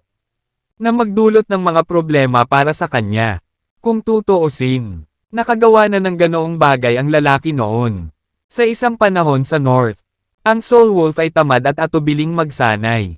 Upang udyukan siya, si Dexter ay nagpakatanga sa kanyang pagkakakilanlan. Nakakaakit ng atensyon at nangunguha sa mga mandirigma sa lahat ng dako. Na naging dahilan upang maging kaunti ang kanyang mga kaaway. Sa panahong iyon, halos bugbugin siya ng kanyang mga kaaway. Gayunpaman, ang mga resulta ay malinaw bilang araw ang kanyang mga kakayahan ay bumuti sa pamamagitan ng mga lips at hangganan. Ito ang matibay na pundasyong inilatag noong panahong iyon na humantong sa kanyang mga tagumpay sa kasalukuyan. Natural. Naunawaan ni Dexter ang nakatagong kahulugan sa likod ng mga salita ni Soul Wolf. Mabilis niyang sinabi, "Enough yakang. Bilasan mo at gayahin mo si Woody. Time is of the essence. Don't hold us up." Aba, sige. Sa ilalim ng kanyang patnubay. Makalipas ang mahigit 10 minuto. Sa wakas ay nagtagumpay si Soul Wolf na maging Woody. Nang makita ang peking Webster at Woody, nasaraan ng loob si Blade. Maaari pa ba akong magtiwala sa sino man sa aking tabi sa hinaharap? Paano ako makakasigurado na ang kabilang partido ay hindi isang pagpapanggap ni Great Marshal? He added, "By the way, both of you should absorb their negative energy kasi may magche-check ng aura ng negative energy mo para makapasok sa holy place." Sinabi ni Dexter kay Soul Wolf. Subukan mong i-absorb hanggat maaari. Huwag ilagay sa panganib ang kanilang buhay. Ang kaalaman sa Netherworld sa Webster at Woody's isip ay may markadong benepisyo sa Cygnus Room ng pananaliksik sa Netherworld. Dahil dito, hindi sila maaaring mamatay pansamantala. Tumango si Soul Wolf. Naiintindihan. Sina Dexter at Soul Wolf ay nakakuha ng ilan sa negatibong enerhiya ng dalawang lalaki. Sa pangunguna ni Blade, dumiretso sila sa tirahan ng Xenos. Siyempre, hindi sila pwedeng pumasok sa main entrance. Sa katunayan, sinadyang binuksan ni Felix ang isang maliit na pinto sa isang liblib na sulok ng patio ng tirahan ng Xenos partikular para sa mga taong tulad ni Blade. Ang lugar ay hindi nababantayan, na nagpapahintulot sa kanila na makalusot sa looban ng tirahan ng Xenos ng madali. Kabanata 3171. Dinala sila ni Blade sa mayabong na lugar ng hardin. Nakalaunan ay nakarating sa libingan. Ang lugar na iyon ay malawak, kasing laki ng 2 football field. At ito ay puno ng mga libingan sa lahat ng laki. Ang lahat ng inilibing doon ay dating miyembro ng pamilya Xenos. Mula doon, maliwanag na ang pamilya Xenos ay may mahabang kasaysayan, isang malalim na pamana, at isang umuunlad na populasyon. Mahinang sinabi ni Blade. Ang banal na lugar ay nasa ilalim mismo ng libingan na ito. May nagbabantay sa pasukan ng sementeryo. Subukan ninyong dalawa na manahimik hanggat maaari mamaya. Sundan mo ang aking pangunguna upang maiwasang matuklasan ng bantay pinto. Tumango si Dexter. Lead the way. Tara na. Lumakad sina Blade, Dexter, at Soul Wolf patungo sa maliit na pavilion ng nagbabantay ng Michu. Sa loob ng maliit na pavilion, May isang matandang lalaki na parehong puti ang buhok at balbas. Gayunpaman, medyo maayos pa rin ang kanyang mental state. Dilat ang kanyang mga mata. Humakbang si Blade. Casual na inihagis ang isang pakete ng Marlboro cigarette sa matandang lalaki. Pal, pinaghirapan mo, sabi niya. Ang matanda ay hindi tumayo sa seremonya. Diretso niyang binuksan ang pakete at sinindihan ang isang Marlboro cigarette. Binata, medyo late ka ngayon, sabi niya. Sumagot si Blade. Na-hold up ako sa daan. Sabi ng matandang lalaki, tinanggap ko na ang regalo mo. Gayunpaman, kailangan pa rin naming kumpirmahin ang iyong mga pagkakakilanlan. Guys, tanggalin niyo ang mga belo niyo. Ang mga tao mula sa Netherlands ay palaging nakadamit. Sa mga nakaw na suit, ang kanilang mga mukha ay nakatalukbong ng itim. Ang kanilang mga katangian ay hindi makilala. Habang nag-ungol si Blade, tinanggal niya ang kanyang itim na saplot. Gosh, such a angal. Old geezer, hindi mo rin naman siguro ako mapagkakatiwalaan. Di ba? Sige, sige. Hindi kita ilalagay sa mahirap na lugar. Bilasan mo at patunayan mo ang iyong pagkatao. Huwag kang mag-aksaya ng oras sa banal na lugar. Medyo nahuhuli ka na. Kung maglalaan pa tayo ng oras dito, baka makalimutan na natin ang pagpunta sa banal na lugar. Si Dexter at Soul Wolf ay sumunod din sa pangunguna ni Blade at tinanggal ang kanilang mga saplot. Gayunpaman, pagkatapos maipakita ang kanilang mga mukha sa ibang tao, mabilis nilang ibinalik ang kanilang mga belo. Ang maaari nilang gayahin ay isang pagkakahawig lamang, hindi isang replika. Kung ang isang tao ay pamilyar sa Webster at Woody, maaari pa rin nilang makilala ang mga ito kung titingnan nilang mabuti. Sa kabutihang palad, sa ilalim ng patuloy na daldalan ni Blade, ang matandang lalaki ay walang mood na lubusang i-verify ang kanilang mga pagkakakilanlan. Sinulyapan lang niya sina Dexter at Soul Wolf. Pagkatapos ay pinadaan sila, si Blade, kasama sina Dexter at Soul Wolf, ay pumasok ng malalim sa sementeryo. Sa wakas ay huminto sa harap ng isang pambihirang ordinaryong libingan na hindi masyadong malaki o masyadong maliit. Sinabi ni Blade, ito ang pasukan sa banal na lugar. Kailangan muna nating ilipat ang lapida. Naka-half squat si Blade. Niyakap ang lapida. At dahan-dahan itong inilipat sa isang tabi. Oo nga, may maliit na daanan sa ilalim ng lapida. Sapat na malaki para sa isang tao ay sumisipit sa gilid. Nanguna si Blade, kasama sina Dexter at Soul Wolf na malapit na sumunod sa likod. At sila ay bumulusok. Sa ibaba ay isang slopong passageway, mas maluwag, na nagpapahintulot sa isa na maglakad ng patayo. Matapos maglakad ng mahigit 20 metro pababa sa daanan, sa wakas ay narating na nila ang dulo. Sa dulo, may makapal at matibay na pintong bato na may mga bantay na nakatayo sa magkabilang gilid. Ang mga gwardya ay nababalot ng sobrang siksik na negatibong enerhiya. Halos 1,000 beses na mas makapangyarihan kaysa sa nakapalibot na Blade. Ang dalawa ay nakatitig sa kawalan. Hindi gumagalaw. Walang anumang mahalagang enerhiya, tulad ng dalawang tumpok ng laman ng tao. Matagal na silang nakarode ng negatibong enerhiya kaya nawala kahit ang huling bit ng kanilang espiritual na katalinuhan. Ganap na naging mga multo. Lumapit si Blade sa dalawang individual. Ipinakita ang kanyang negatibong enerhiya para sa kanilang inspection.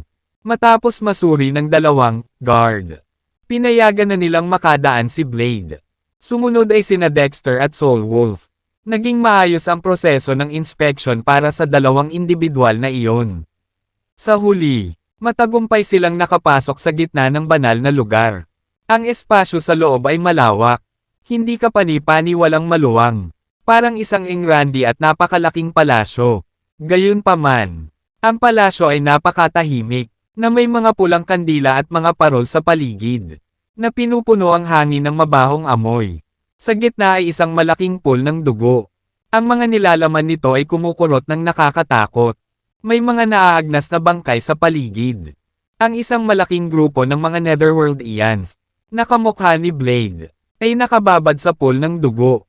Ang kanilang mga mukha ay nagpapakita ng mga ekspresyon ng kasiyahan. Sa sobrang saya nila ay pumikit sila sa pagdating ni na Blade. Dexter at Soul Wolf. Kitang-kita ni Dexter na unti-unting tumataas ang negative energy ng mga taong nakababad sa blood pool. Kung hindi ako nagkakamali, ang blood pool na ito ang dapat na gamit ng Netherworld para i-convert ang mga tao sa Netherworld Ians. Ang mga nabubulok na bangkay na nakakalat sa paligid ay dapat na mga nabigong produkto ng isang hindi matagumpay na pagbabago. Kabanata 3172. Sabi ni Blade sa dalawa. Tara na, bumaba na tayo at mag-enjoy tayo. Napaka-corrosive ng dugong ito. Pero naniniwala akong kakayanin yung dalawa. Tumango si Dexter, si Blade, na nakasuot ng stealth suit, ay direktang bumaba sa blood pool. Pagpasok pa lang niya ay tuluyan ng nabihag si Blade. Punong-puno ng kasiyahan ang mukha, na para bang nakalimutan na niya ang pagkakaroon ni na Dexter at Soul Wolf. Malapit na sumunod sina Dexter at Soul Wolf sa likuran. Sa sandaling pumasok siya, naramdaman ni Dexter ang isang malakas na negatibong enerhiya na nagmumula sa pool ng dugo, na sumalakay sa kanyang katawan na parang isang laganap na sawa. Dahil doon ay medyo hindi komportable si Dexter. Maging si Dexter ay hindi komportable. Kung papasok ang isang ordinaryong tao, walang alinlangan na mahuhulog sila dito sa mismong lugar, na magiging bihag ng negatibong enerhiyang ito. Ang ekspresyon ni Soul Wolf ay kakaibang sakit. Mahigpit na nag-igting ang kanyang mga ngipin habang nakikipaglaban sa negatibong enerhiya na nagmumula sa pool ng dugo. Nang makitang tila nahihirapan si Soul Wolf, inilipat lang ni Dexter ang ilan sa kanyang espiritual na enerhiya sa kanya.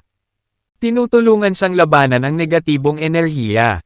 Ang kapangyarihan ng pool ng dugo ay talagang hindi dapat maliitin. Maaari na nitong bitag ang isang Celestial Class Warrior at maapektuhan pa ang mga nasa Sun and Moon Class. Ang kapangyarihan nito ay maihahambing sa isang Sky Level Formation. Kung babaguhin, maaari nitong matrap kahit ang mga nasa Sun and Moon Class o kahit na ang Nebula Class. Nagpasya si Dexter na hayaan ang Cygnus Room na masusing imbestigahan ang Blood Pool of Netherworld.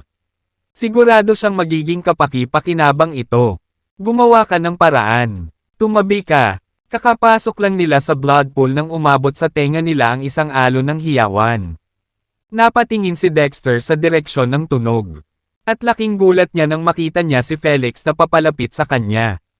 Felix, sa banal na lugar. Mukhang naging Netherworld iyan na rin si Felix. Kasama ni Felix ang dalawang matipunong lalaki na tila mga bodyguard na hindi umaalis sa kanyang tabi. Bangulong si Soul Wolf. F***. Ang dalawang iyon ay nagtatrabaho sa ilalim ko noon. At ngayon ay naging mga general na sila. Sinong mag-aakala na sila ay yumuko ng napakababa para makipagsabuatan sa Netherworld? Dapat silang patayin. Nagulat si Dexter. Maging ang mga general ay nasa ilalim ng kontrol ng Netherworld. Nagtataka ako kung gaano karaming mga tao sa Eurasia ang mga puppet ng Netherworld. Dapat kong ibagsak ang Netherworld. Kung hindi, ang walang katapusang mga problema ay susunod. Tinapik ni Dexter ang balikat ni Soul Wolf. Soul Wolf, hindi namin dapat ibigay ang laro. Hindi lang ang iilang Netherworld Ians na ito ang pinupuntirya namin. Tumango si Soul Wolf.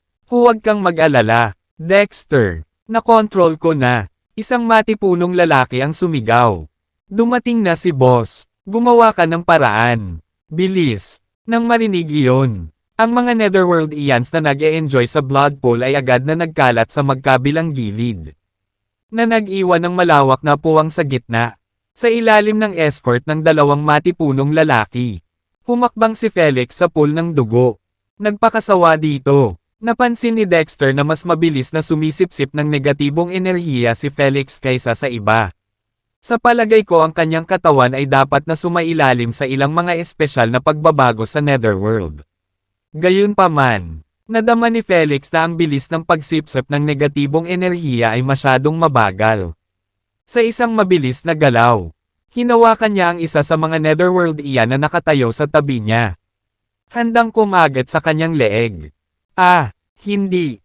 Pakiusap, boss. Patawarin mo ako, malakas na sigaw ng Netherworld iyan. Ngunit sa sandaling iyon, nawala na ang pagkatao ni Felix at walang balak na pakinggan ang kanyang mga pagsusumamo para sa awa. Sa isang kisap mata, Ganap na naubos ni Felix ang kabilang partido. Iniwan silang walang iba kundi isang lantay na kalansay na katulad ng isang mommy na namatay sa loob ng 1,000 taon. Hindi pa nakontento si Felix. Sinunggaban niya ang isa pang kapos-palad na kaluluwa. Sakam na pinagpipiestahan ito. Sa isang kisap mata, kapwa Netherworld Ians ang naging biktima ni Felix. Pagkatapos, tila mas masigla si Felix. Ang kanyang ekspresyon ay masaya. Napatingin si Felix sa matipunong lalaki sa kaliwa niya at nagtanong.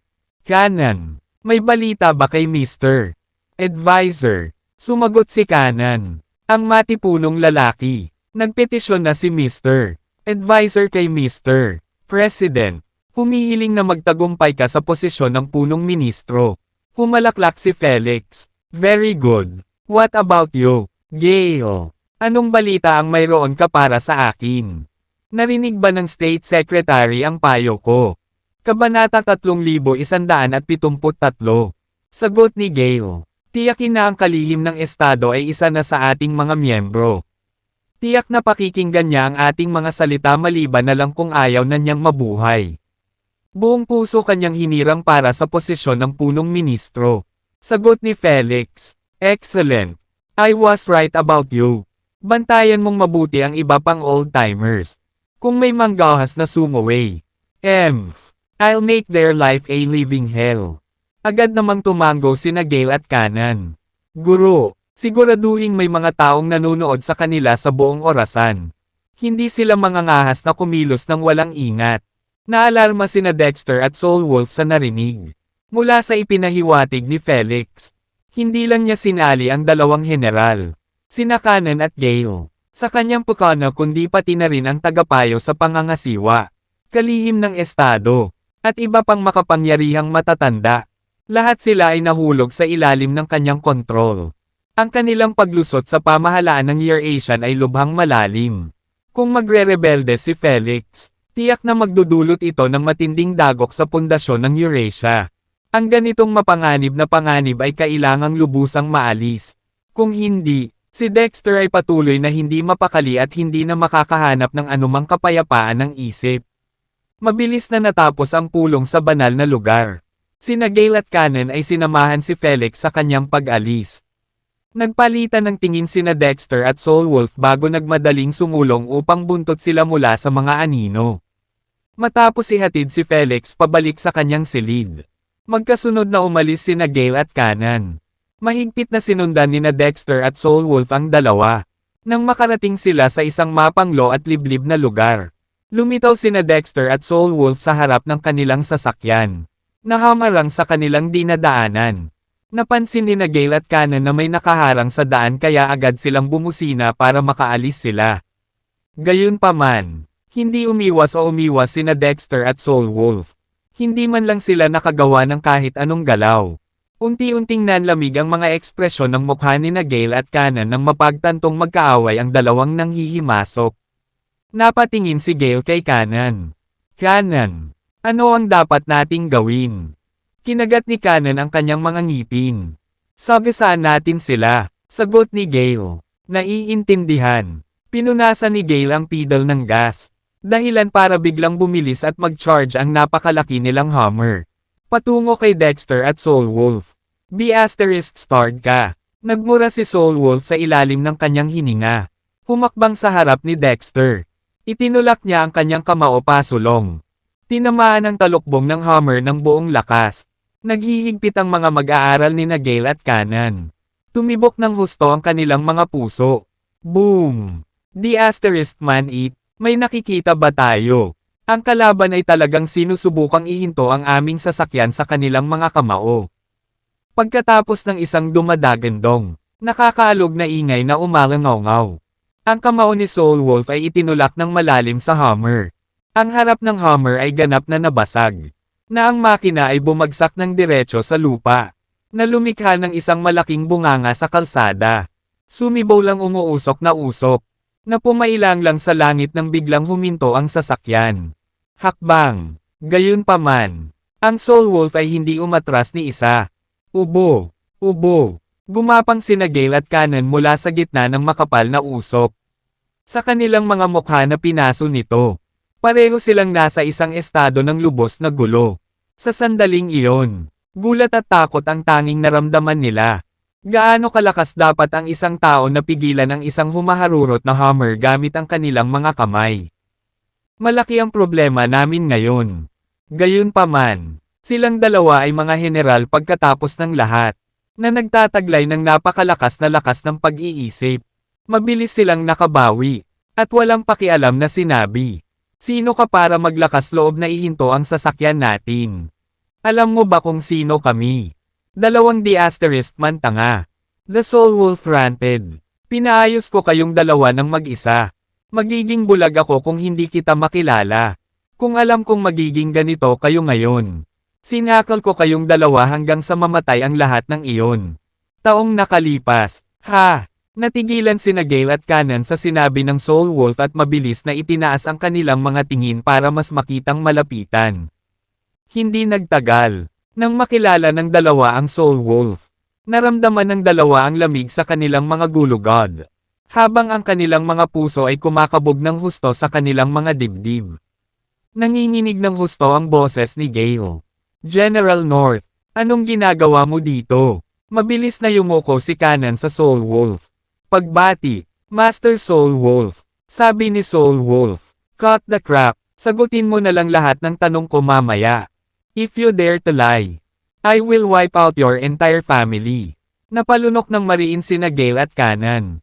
Napagtantong nalantad na sila, huminga ng malalim si Dexter. Sinong mag-aakala? Ang mga general ng Eurasia ay magwawakas sa kasamaan. Maging isang kaaway ng bansa. Gaano kalunos-lunos? Gaano kalunos-lunos? Kabanata 3174. Gulat na napatingin sina Gale at Kanan kay Dexter. At sino ka kaya? Biglang humakbang si Dexter. Inabot ang bulsa ng manggas ni Gale. Si Gale ay likas na gustong lumaban. Ngunit agad siyang pinigilan ni Soul Wolf. "If you dare to resist, I'll break your head right now." Ang taong pinakakinatatakutan ni Gale sa kanyang buhay ay walang alinlangan na Soul Wolf. Sa sandaling nagsimulang magsalita ang Soul Wolf, agad na natigilan si Gale. Inilabas ni Dexter ang isang set ng silver needles mula sa bulsa ng manggas ni Gale. Ang mga salitang ammo needles ay nakasulat sa case ng silver needles. Tumingin si Dexter kay Gale at nagtanong, "Nag-aaral ka ba ng ammo needles?" Tumango si Gale. "Tama, minsan natutunan ko ang ammo needles mula sa Great Marshal System. Sa madaling salita, maaari mong sabihin na ako ay isang hindi direktang apprentice ng Great Marshal." Parang gustong takutin sila ni Gale sa pamamagitan ng pagtanggal sa pangalan ng Great Marshal. Umaasang ililigtas nila ang kanyang buhay bilang paggalang sa huli. Ang nag-iisang lobo ay tumingin kay Dexter nang may pagtataka. "Dexter, bakit hindi ko maalala na apprentice mo siya?" Sabi ni Dexter. "Isang apprentice. Hindi siya karapat-dapat. Ano ang ibig sabihin nito?" Hindi napigilan ni Gale at Kanan na kiligin ang buong paligid. Isang matapang at nakakatakot na kaisipan ang nagsimulang umusbong sa kanilang isipan. Napatingin ang dalawa kay Dexter na puno ng hindi makapaniwala ang mga mata. Inihayag ni Dexter ang burden ng Griffin sa loob ng bulsa ng manggas niya. Nang makita ang pagbuburden ng Griffin, natakot sina Gale at Kanan na muntik na silang atakihin sa puso at doon na sila napatay. Ang dakilang Marshal. Siya talaga ang Great Marshal. Tanging ang Great Marshal ang karapat-dapat na magsuot ng Griffin embroidery. Tanging ang Great Marshal lamang ang karapat-dapat na ipakita ang paggalang ng General North. Walang alinlangan. Siya ang Great Marshal. Oh my goodness! Nahuli na talaga kami ng Great Marshal. Si Gale at Kanan ay labis na nagsisi na naramdaman nila ang pagnanasa na magpakamatay. Mas gugustuhin pa nilang harapin ang kamatayan kaysa harapin ang Great Marshal. Tanong ni Dexter, "Sabihin mo sa akin. Itinuro mo ba ang ammo needle sa mga Netherworld Ians?" Ang ammo needles ay isang mahusay na kayamanan ng Eurasia, na kumakatawan sa tuktok ng mga kasanayang medikal nito.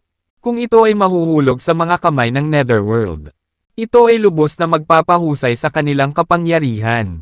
Nahahantong sa hindi maisip na mga kahihinatnan. Huminga ng malalim sina Gale at Kanan. Pinilit ang kanilang sarili na manatiling kalmado at makatuwiran. Great Marshal, ano itong netherworld na sinasabi mo? Hindi pa namin ito narinig. Ang nag-iisang lobo ay direktang nagpatong ng 10 sampal sa 2 individual. The Asterisk Man Eat, still playing tough even now. Kapag hindi ka nagsabi ng totoo, I'll smack your mouths until they break. Alam ni Gale at Kanan na kung aaminin nila na may pakikitungo sila sa netherworld at pagtataksil sa Eurasia, wala silang pag-asa na mabuhay. Kaya, silang dalawa, na nagtitiis sa tibo ng mga sampal ni Soul Wolf, ay umiling bilang pagtanggi. General, wala talaga kaming kaalaman sa netherworld.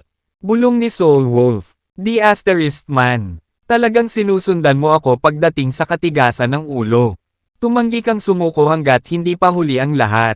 Sa wakas, inilabas ng Soul Wolf ang kanyang telepono. Tingnan mo ang iyong sarili. Naitala ng Soul Wolf ang buong paglalakbay sa Holy Place sa kanyang telepono ngayon lang. Sa panunood ng eksena, naramdaman ni Gale at Kanan na parang nabura ang kanilang isipan. Hindi nila akalain sa kanilang pinakamaligaw na panaginip na ang Great Marshal at General North ay aktwal na nakalusot sa banal na lugar at naitala pa ang buong proseso. Sa kabila ng takot, may bakas ng pagkalito sa kanilang isipan. Batay sa lakas ng Great Marshal at General North, madali sana nilang durugan ang Holy Place. Bakit hindi sila kumilos on the spot? Ano pa ang sasabihin mo ngayon? Malamig na tanong ni Soul Wolf. Thud. Si Gale at Kanan ay nagsimulang yumuko ng tame time. Ang kanilang mga ulo ay mabilis na nabugbog at duguan. Master Soul Wolf, ikinalulungkot namin. Kami talaga, Master Soul Wolf. Handa kaming tumanggap ng anumang parusa. Sumagot si Soul Wolf. Hayaan mong tanungin kita. Ano ang parusa para sa pagtataksil? Biglang tumahimik sina Gale at Kanan. Pagkatapos noon, lumundag silang dalawa sa hangin na may mga dagger na hindi inaasahang lumitaw sa kanilang mga kamay habang sila ay bumubulusok patungo kina Dexter at Soul Wolf. Sa malamig na huff, nagpakawala si Dexter ng surge of energy, na agad na nagpa-immobilize kina Gale at Kanan. Napatulala sina Gale at Kanan. Ang Great Marshal ay tunay na nabubuhay sa kanyang pangalan. Siya ay hindi kapani-pani walang makapangyarihan. Isang surge of energy lang ay sapat na para matrap silang dalawa. Kaya hindi sila makawala kahit anong pilit nila. Maaaring sila ay mga general, na nagtataglay ng pambihirang lakas. Ngunit sa harap ng Great Marshal, tila sila ay magduso lamang. Kabanata 3175. Oo naman, ang Great Marshal ay naaayon sa kanyang pangalan. Sa sandaling iyon, lubos na nawalan ng pag-asa sina Gale at Kanan. Gaano katanga, nang makitang hindi nagsisisi ang dalawa at nangangahas na salakayin sila. Galit na galit si Soul Wolf. Walang tigil ang pagpaulan ng kanyang mga kamao sa kanilang mga mukha. Sa isang kisap mata, namamaga ang kanilang mga mukha na hindi na makilala. At sa huli, sila ay binugbog sa loob ng 1 pulgada ng kanilang buhay. Gusto pa sana ni Dexter na makakuha ng impormasyon sa kanila kaya naman pinigilan niya ang lalaki. Tama na, Soul Wolf. Si Soul Wolf ay hindi kapani-pani walang inis. The Asterisk Man Eat. I never expected na ganito pala ka-ingrates ang 2 B Asterisk starred na ito. Kung alam ko lang, hindi ko na sila na-promote noon. Kasalanan ko nasa akin na ang lahat. Para sa krimen ng pagtataksil. Ang parusa ay dapat ang pagbitay sa buong pamilya. Gayunpaman, maaari akong mag-alok sa iyo ng isang pagkakataon ngayon. Isang pagkakataon upang mabayaran ang iyong mga pagkakamali. Maaari akong maging maluwag sa iyo. Ano sa palagay mo? Pahayag ni Dexter. Ang 2 lalaki ay tame time na nagmakaawa. Gagawin namin ang anumang hilingin mo basta huwag mong saktan ang aming mga pamilya. Great Marshal. Ang aming pamilya ay walang kasalanan. At handa kaming tabyusan ang aming mga pagkakamali sa aming buhay. Para sa kanila noon, wala nang kahalagahan ang kanilang sariling buhay. Ang pinakamahalaga ay ang ipagpatuloy ang kanilang angkan. Tinitiyak na ang linya ng kanilang pamilya ay hindi magtatapos sa kanila. Bukod kay Mr. Advisor at Mr. Secretary, Sino pa ang napanalunan ng Netherworld?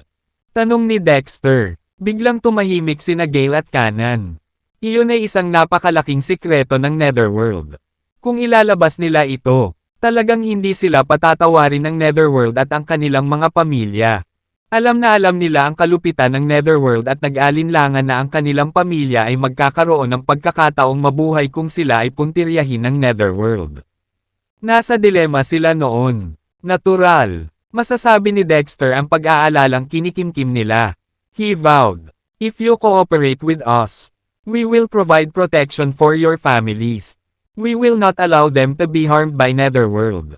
Siyempre, it is on the condition na inosente sila at hindi nakipagsabuatan sa inyong dalawa. Mabilis na iginiit ni Gale. Sinisiguro ko sa iyo, Great Marshal, na ang aking mga aksyon ay akin lamang at walang kinalaman sa aking pamilya. I swear that I have never involved my family in this matter. Let alone allow them to have any contact with Netherworld. Hindi pa rin nila alam na nakikipagsabuatan ako sa Netherworld. Kanan affirmed. Hinding-hindi ko hahayaan ang isang kontrabida na hindi mapaparusahan. Ngunit makatitiyak na hindi ako mananakit ng isang inosenteng tao. Deklara ni Dexter. Sa pangakong iyon, nagpahinga sina Gale at Kanan. Mas madali. Kumuha sila ng papel at inilista ang mga pangalan ng mga alam nilang nasway sa Netherworld. Sa pag-scan dito, nagulat si Dexter nang matuklasan na marami sa kanila ay miyembro ng gabinete. Nang tingnan niya ang mga pamilyar na pangalan, napabuntong hininga siya. Oh well, napaglabanan nila ang Artilleria ng digmaan ngunit naging biktima ng nakakubli na tukso ng bagong panahon.